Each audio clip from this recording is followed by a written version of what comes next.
For the Jews of Lubamo, the center of religious life was the Great Synagogue, the symbol of the greatness of the Jewish community and the source of its pride. In special times of trouble or mourning, holidays and festivals, people came to the Great Synagogue, which they believed was one of the most beautiful in the world. The Great Synagogue was a very structure unique by itself. Just looking at it, you knew antiquity. The Great Synagogue was built in the 1600s. Since it was a time of constant wars with the Tartars and the Cossacks, the synagogue was built as a fortress. It was awe. We looked and we knew that this is a place where God is here and the people here, the souls are here. Art along the wall, biblical art, animals and plants and holidays and so on. The people were proud of the magnificent Holy Ark and the beautiful pulpit that stood in the center of the synagogue, its carved pillars reaching up past huge crystal chandeliers to the domed ceiling. But the Great Synagogue was not for daily prayers. There were also many shtiblach, little houses of prayer in town, some for the different groups of Hasidim, some for the daily prayers of just the tailors or the wagon drivers or the educated merchants. Now the city was a dozen or more, what they call a shtibel, a synagogue. The shtibel was very big. They had long tables and benches. The special day of the week for prayer was the Sabbath. The Shabbat, forget it, nobody worked. It's not, you wouldn't drive a bicycle, you wouldn't drive a horse, and even the cows wouldn't. It's Shabbat for everybody. It was the day of rest. When the sun was beginning to set, Jews dressed in their Sabbath best were seen hurrying to their particular shtibel. It was evident that Sabbath had come to the shtetl. Kim Shabbos, everybody was a king. I remember when I was young, I was praying straight to God. When I was standing Shemoneh, I was talking to God with all my soul, with all my hearts.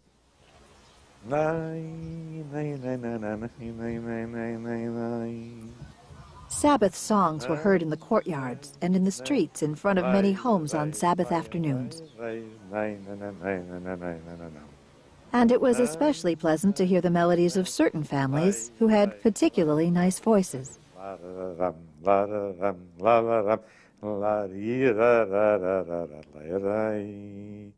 My parents, they were religious, not fanatic, religious, like all Jewish people.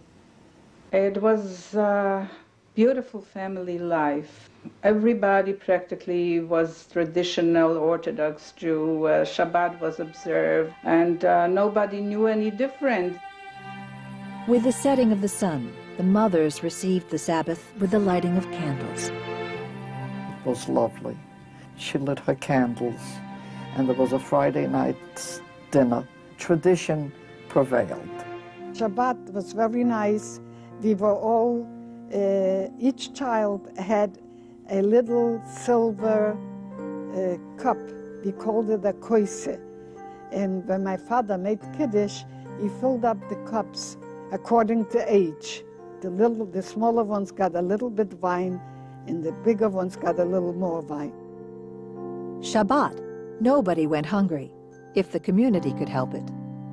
The people from different parts of Poland, they came to the shtetl because they were poor and they looked for food even. So they came and they slept over in the shtiblach.